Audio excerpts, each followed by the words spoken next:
Good morning, Strong Tower Church. It's good to be with you guys. I want to say welcome out. If you're new here this morning, it was an honor to have you guys. I don't know if Chad mentioned this or not, but if this is your first time and you didn't get the opportunity to connect with our volunteers, you'll find a blue connection card in front of you. If you take a moment during this service, fill that out. Let us know that you were here. We want to just kind of follow up with you, send you a free gift.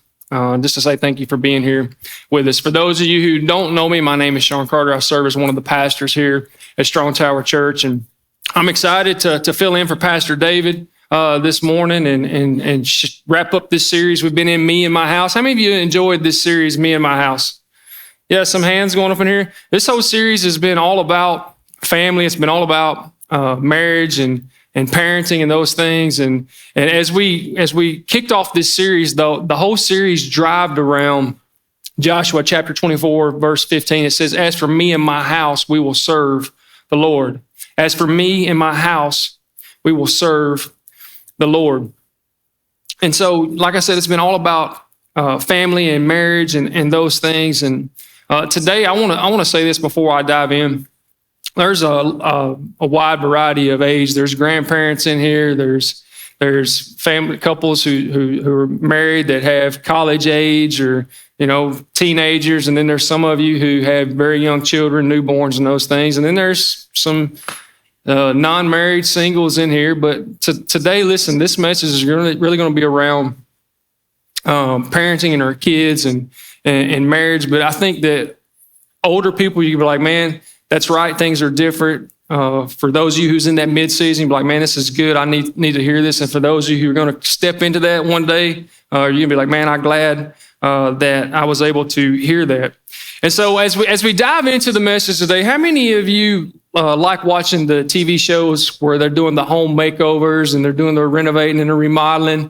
Yeah, a lot of people in here that like those shows. Me and my wife, we love watching HGTV. A lot of times when we're getting ready for bed, that's our go-to. We'll turn it on until we fall asleep, right?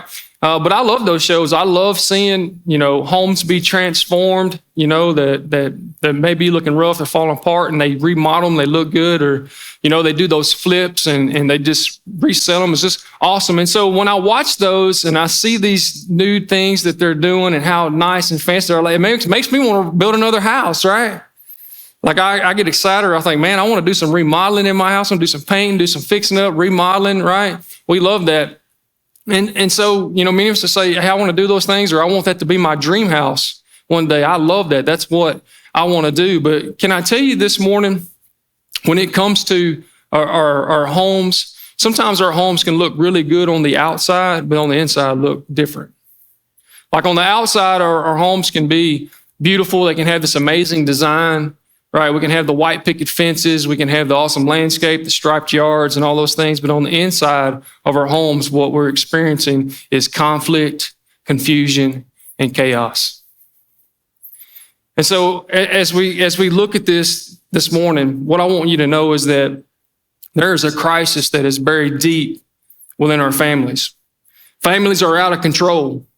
And so this crisis, really, it's been brewing right under our noses, and we hadn't smelt the coffee. Right? And so we see a big shift with culture and the things that happen, but what's happening in our homes is a crisis of leadership. It's a crisis of leadership. Like our children are the one leading the mayhem in our homes, right? Like our homes are chaotic because our children may be leading the way, and as parents we're following. And so we see this crisis happening. And what's happened is many families today, parents aren't stepping up and paving a path for purpose. And so what we're seeing is there's a kind of a role reversal within our homes that we've seen happen. And so what happens is there's an organizational shift. All right. And so within our families, there's a dual resignation that takes place. Right. And so within our marriages, what we see that a wife resigns as a wife and takes on another role. So when a baby comes into the world, we see things shift. All right, there's this resignation that takes place. And so when we have a baby that comes into the family, the mother changes from her role from being a wife to being a mother, right? That's the change that takes place. And so what happens is when the baby's born into the world, the mother shifts because all of her focus goes to the child, right? And so the mother gets consumed with the baby's wants, the needs, their desires, right? And all the focus is on that. And what happens is what she's doing is she's marrying the children. The children become the focus, become the priority within the marriage. And it's the same for the dad. And so the father or the husband, he resigns from his role in marriage and he takes on a different role. He goes from being a husband to being a father, right? And more responsibility comes as the kid comes into the world and he begins to change his role a little bit. He begins to focus possibly on his career because he wants to be the financial provider for the home, right? Some of you guys, you can relate with me. Can I tell you that there was a study that was dropped not long ago? I don't know if any of you have seen this, that said that from the time a child is born into the world, into your home until the time that they leave, that the cost is $250,000. That's what it costs to raise a child nowadays.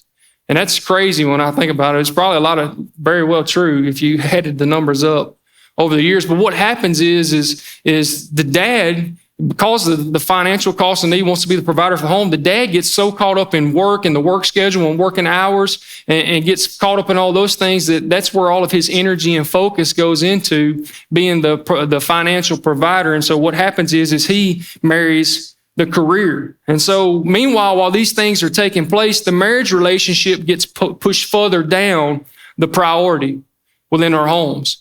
And so when the child comes in, the husband and wife's role change and there begins to be this separation that happens within our marriage. And when this separation happens, what happens in the marriage is it gets weak, it gets unhealthy, it gets open, it gets vulnerable. And so we need to be very aware because what happens is the family's primary focus becomes the kid. And so the question is this, we must ask ourselves, who reports to whom?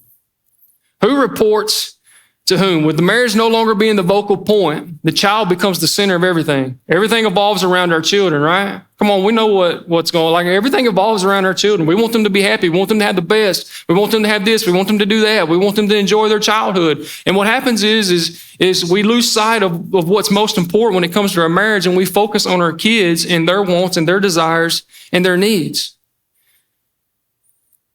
And so today, listen, as we cruise on into this message, I want us to look at a flow chart. How many of you are familiar with a flow chart?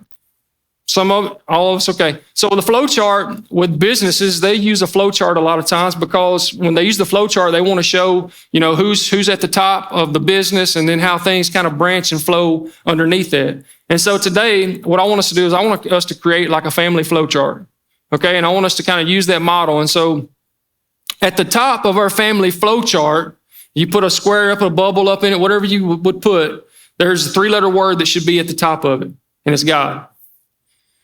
God should be at the top of our family flow chart. God is the most important thing. God is the center of everything. It starts with God. God is the main authority in the way that our flow chart should work as our family. God is the organizational chart leader there. When it comes to our family. Ephesians chapter 5, verse 1 says, imitate God, therefore, in everything that you do, because you are his dear children. And so it's interesting if you think about this for a moment. If you're a follower of Jesus, if you put your faith, if you confessed your sin, you put your faith and trust in Jesus Christ, that you are a child of God. You are a believer. You are a follower. And it says, listen, because of that, you should imitate God in everything that you do. You should imitate God in your actions, in your character, the things that you say, the way that you carry yourself, the way that you serve, the way that you love, in your marriage, all those things. We should be imitating God in everything that we do.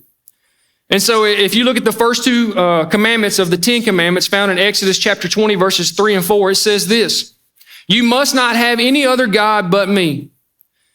Verse 4, you must not make for yourself any idol of any kind or an image of anything in heaven or on earth or in the sea. And so what God is trying to tell us is that God should be the center of our home. It should be the center of our marriage. It should be the center of everything when it comes to our family. It's the most important thing. If God's not at the center of our homes and our marriages and those things, listen, our home can be chaotic. Our home can be crazy. And so God has to be number one in our flow chart. If we continue to build our flow chart, the next thing that we will see fall underneath our flow chart is husband and wife, spouses, right? If you're married in the room right now, look to your spouse and say, you're number two. Okay. No, I didn't want to do that. Listen, spouses, you're number two, okay? Within the marriage. So God is number one. We see spouses number two. So if you read in Scripture, you'll see that God created marriage in the very beginning. He designed it for that. And you see that when you read about it, it says a man and a woman leave their homes and they unite into one. They become one flesh. And so God designed it. He blessed it. He created it. And so when a husband and wife come together as one, that is the next most important human relationship that we can have. So we got our relationship with God, and then we got our relationship with our spouse. It's number two in our flow chart. And here's what I want you to know. Listen, a successful family begins with putting God first. Listen to me this morning. The best thing that you can do, the most amazing thing that you can do for your children is to have an amazing marriage, to have an awesome marriage, to have a healthy marriage. It's the best gift that you can give your children. As the marriage takes its place, listen, everything else in the family will fall in line. I can't say this enough. Listen, as the marriage goes, so does the family. So it's important. Our marriage has to be important. It has to be healthy. And so now you're seeing this flow chart kind of develop. You see God's at the top of it. You see husband and wife is the next part. And then underneath that, you will see children. The children are the next tier underneath that. Ephesians chapter 6, verse 1 says, children, obey your parents because you belong to the Lord, for this is the right thing to do. Is there any children and teenagers in the room this morning? I see some. Let me say this again. Obey your parents because you belong to the Lord, for it is the right thing to do. Can I get an amen, parents?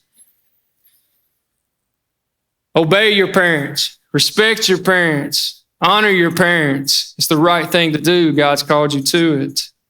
And so children fall in line under the parents' authority. All right, this has been God's design from the very, very beginning. And you may be thinking, Pastor Shawn, are you saying that my kids shouldn't be important? Are you saying that I shouldn't sacrificially love them? Is that what you're saying? No, I'm not saying that. That's not what I'm trying to communicate. But what I am trying to tell you is that your relationship with your spouse should be a priority over your children, just as your relationship with God should be a priority over your spouse. We got to understand the flow chart. We got to understand the way that God created it to happen. And so setting these priorities is the most loving thing that you and I can do. And when we follow God's organizational plan, listen, the rest will take care of itself. And so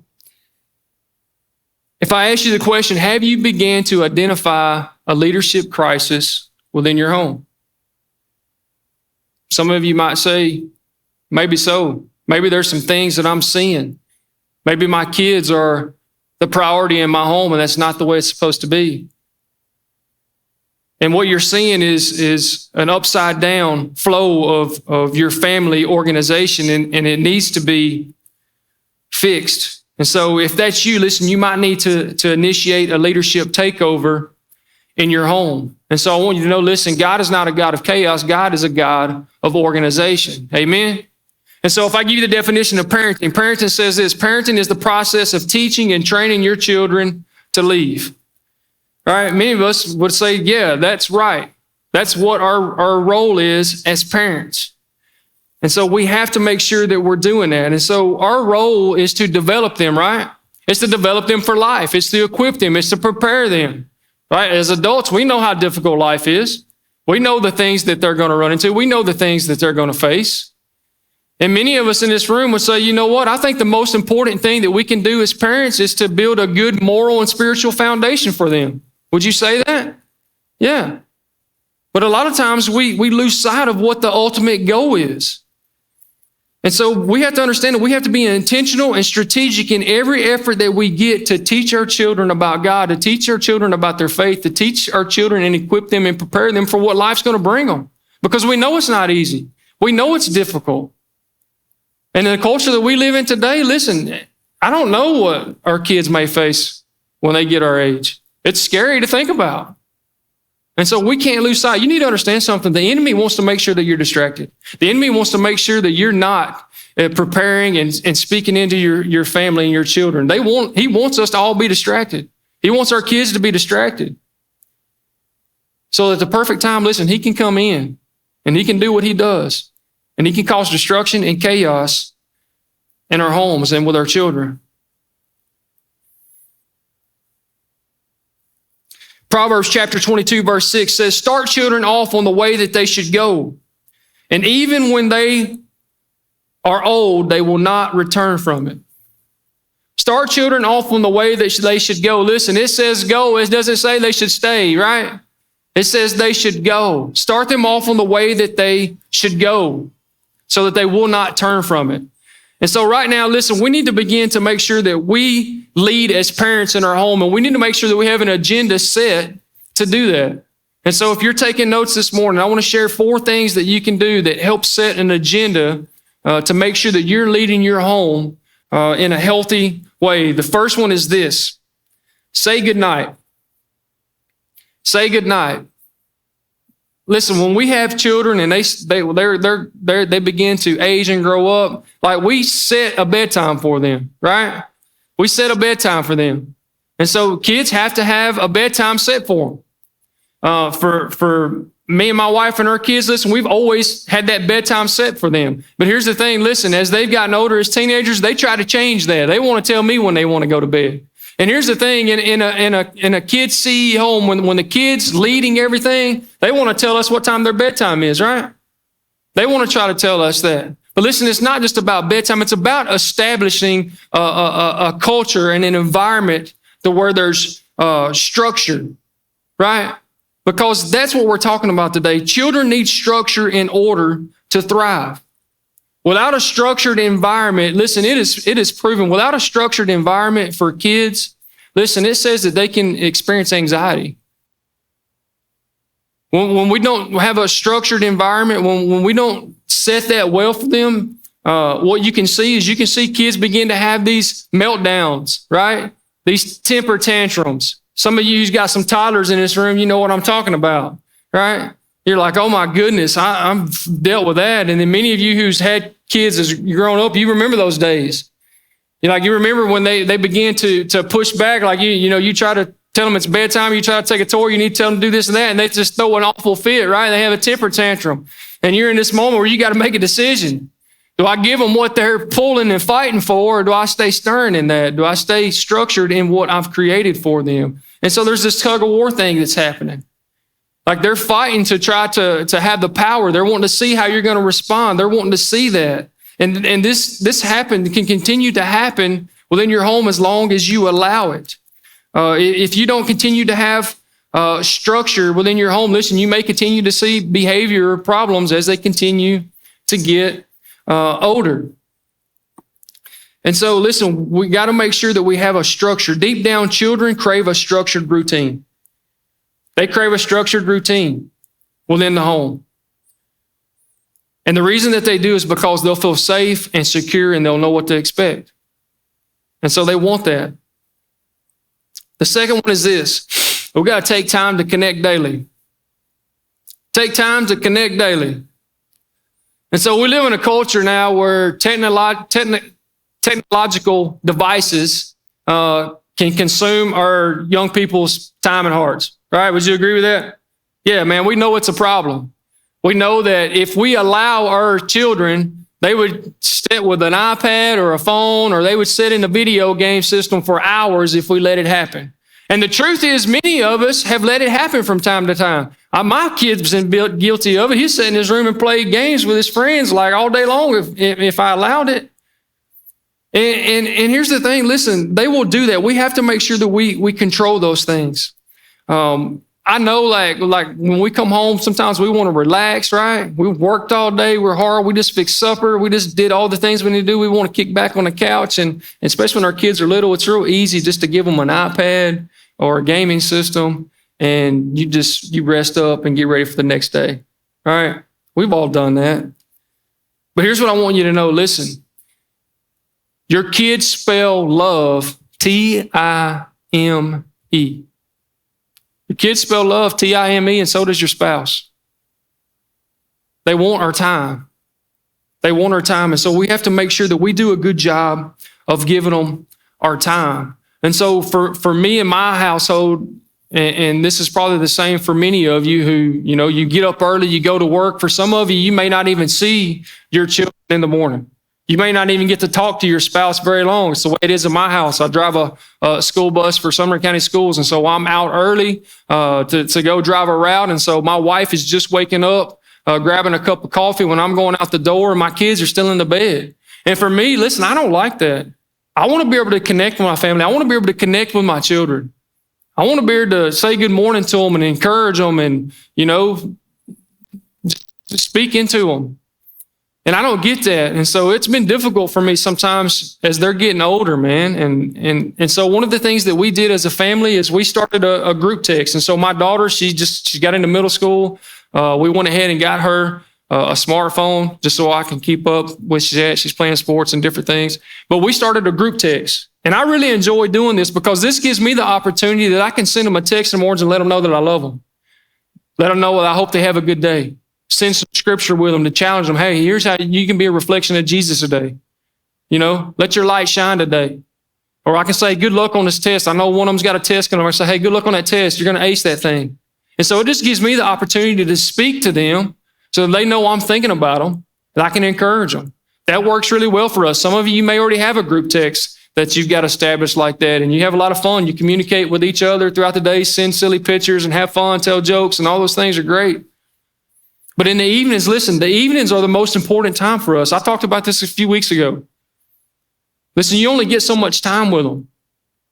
Are we making the most of our time? Are we investing? Are we speaking into them? Are we preparing them? Are we building their faith through the time that we get to spend with them? In my home, listen, culture's changed. When I was growing up, man, every single night I was able to sit around the table with my parents and have a meal. Any of you older people remember those days? Raise your hand if you do. Yeah. Well, it ain't like that no more, is it? It's busy nowadays. With so many things that's going on, we've got so much stuff piled in our schedule. Can I tell you, like right now, we probably have 2 or 3 times a week that we actually get to cook a meal and have a meal together as a family. But I want to make the most important, I want to make the most of the time that I have with them. And so we can have a meal together. We can talk about school. We can talk about life. We can talk about whatever. Just recently, I started a Bible study within my home again, because I felt like I needed to teach my kids faith. Yeah, I'm the student pastor here. Yeah, every Wednesday night I get to pour into a bunch of students. But listen, it has to get more personal. It's the parents' responsibility to build the kids' faith. If as a student pastor, I only get 1 day a week with them. You get every single day with them to build their faith, to help them grow in their relationship with Jesus, so that we set a foundation. Because every one of us in here would say that's the most important thing, to build this spiritual foundation for them, that they can carry on within their life. But we get distracted. We get distracted from those things. Do things together. Do things together as a family. Don't let your busyness keep you from doing things together. I love golf. Just recently, my son's gotten into golf for the last year or so. That's something that we can go do together, and we can talk about life while we're out there playing golf, right? It's really awesome to be able to do that. Maybe it's hunting, fishing, whatever it is. If you're a dad and you have a daughter, it looks a little bit different, right? They don't care about golf and they don't care about hunting and fishing, right? They probably don't care nothing about cars either, but do stuff together as a family. Do stuff together as a family. Go do some things. Me and my wife, we just did a mud run a couple weeks ago. This is something I've never done before. I didn't know what to expect. I've always heard people talk about how difficult they were, but it was something that we did together. And it was really fun.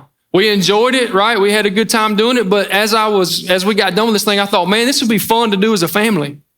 This would be fun to do as a family. Our kids would love splashing around in a bunch of mud and running through this thing. It was a good time. It's fun. But do things together, find hobbies, build their faith, teach them values and responsibilities through the opportunities that you get to spend time with them.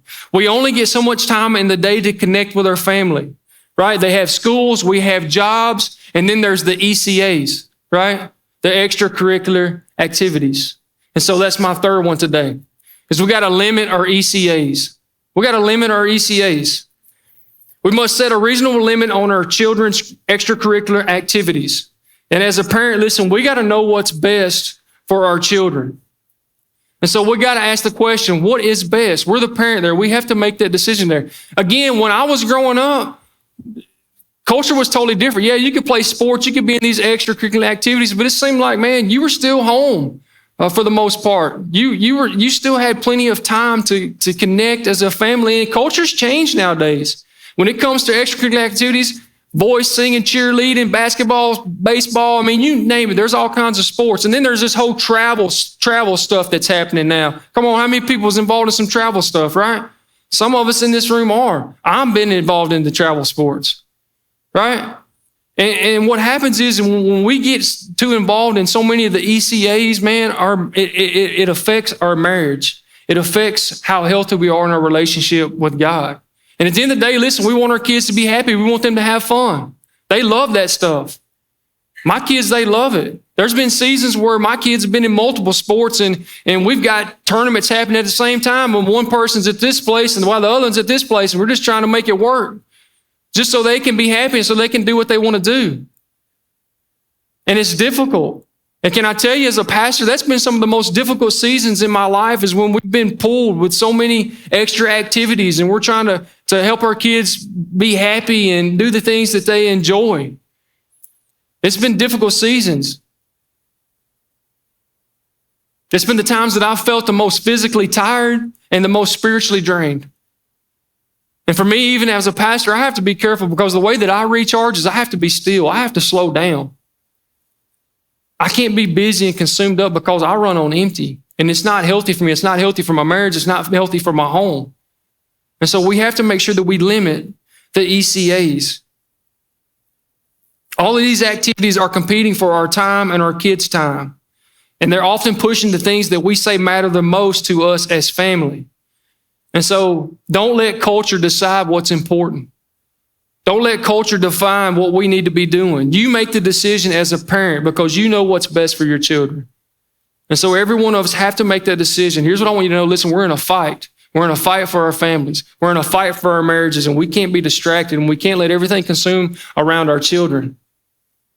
Because at the end of the day, listen, your most important thing that you can have healthy is your marriage, which leads me to my fourth point. You got to date your spouse. You got to date your spouse. You got to go on dates the way you did before you got married, right?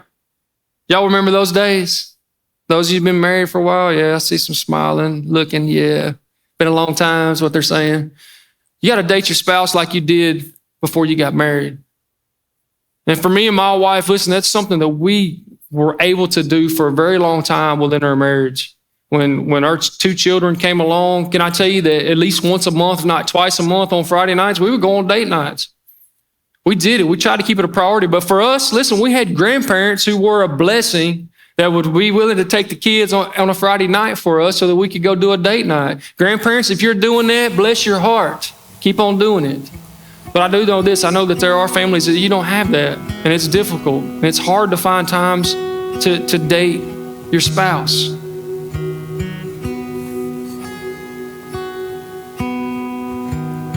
The last few years, as we got so involved in extracurricular activities, our kids got involved in so many of those things. Me and my wife's dating life went on a drought. We didn't get the Friday nights to go because we were constantly going to games or practices or events, or was constantly just stuff that we needed to get done because our schedules were so full. And it was difficult. And my wife, she's in this room now. She'd tell you the date night is special. It's something that we love. And I want you to know that it's important. You can't miss the opportunities to have those one-on-one moments to where you're healthy, you're connecting, and you're talking about your family. It's important. Take trips. If You can take a trip with your spouse, take a trip with your spouse. It's not cheap, it's not easy to do those things. I know the cost of things are up. We don't get to do it every year, but when we get the opportunity to do it, we take a trip together. Just me and her. And we pour into our marriage. I'm going to have you stand to your feet this morning.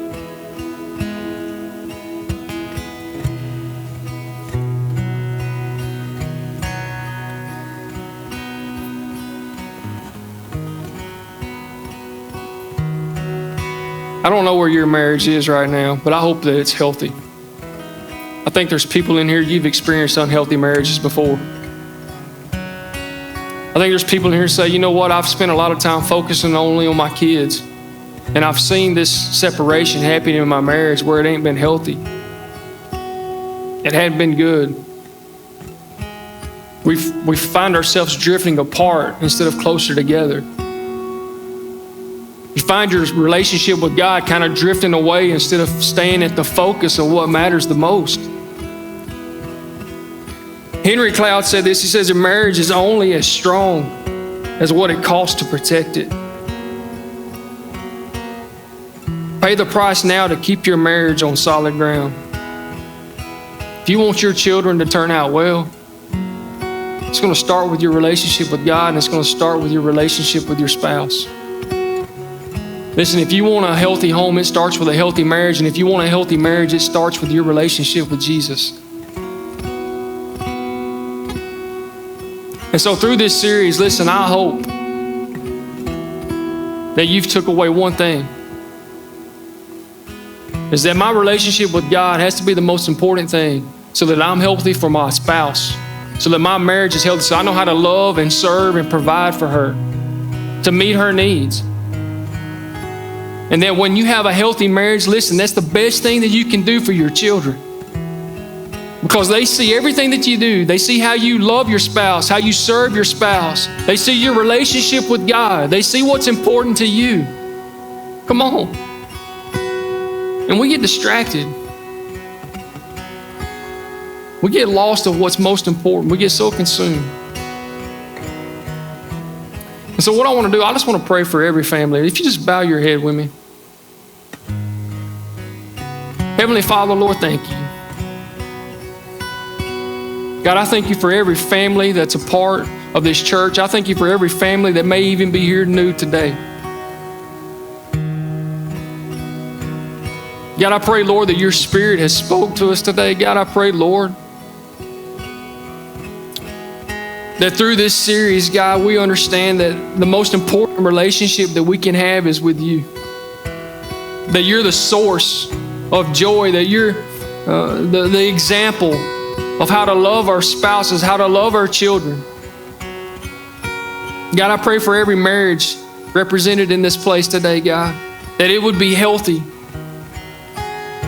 God, that it would be a priority in the home, God, knowing that you're first and that our marriage is second. That we do everything that we can, Lord, to make our marriage healthy, God, because we know that a healthy marriage will make a healthy home, God. And if there's any homes and any families, God, who's been facing chaos, who's had struggles, God, who's been so focused on their children, God, that everything else has become lost, that I pray that today, God, that we will get refocused, that we will rechange the flow of our family. God, putting you at the center of it, putting our spouse at number 2 and our children at number 3.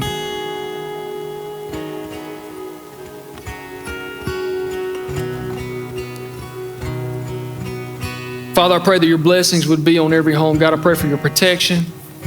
God, I pray for your love and grace to be reflected in it all. God, and I pray that we are teaching our children the most important thing that we can teach them, and that is a relationship with you, how to cultivate their faith, how to grow spiritually, so that one day when they leave their home, God, they will have a strong foundation to take for their own. Father, we love you, we praise you, we ask all this in Jesus' name. Amen. I want to say I love you guys. Thank you for being here. I hope that this series has been good for you. And I hope that you take it and you apply it and you look and keep God 1, your spouse 2, and your children 3. And so as you're getting ready to leave this morning, I want to say this. Next week, we're kicking off a brand new series called Old Time Religion. And for many of you who grew up in church, you've been in church a long time, you're going to really enjoy this series, okay? Because what we're doing is we're taking some hymns and we're building messages around them, okay? And it's going to be an awesome series. You need to make sure you invite a friend, a family member. But here's why I asked Pastor David, I said, what is the heart behind this series? And he said, to get where you're going, you must remember first where you started. And there's going to be times that you want to quit in life. You're tempted to quit, but then you first must remember why you started. And so take that with you this week. And bring someone to come back with you next week as we dive into this new series. This whole stage is going to look different. We're going to do a makeover in here. I talk about makeovers, right? It's going to be awesome. It's going to be a different feel, but we're excited about the season we're in as a church. Life change is happening, and it's because of you. And so I want to say God bless you. I hope you have a fantastic week. Enjoy the rest of your weekend. Enjoy your Labor Day tomorrow. I want to say God bless you. You're dismissed. Thank you so much for watching today. Our prayer is that God has moved through this online service to encourage your faith in your life. In fact, we love hearing how God is moving. Please comment below and let us know what God's doing in your life. And don't forget to hit that subscribe button and also the notification bell so that you will know when there's more content from Strong Tower Church out. We love you. Have a great day.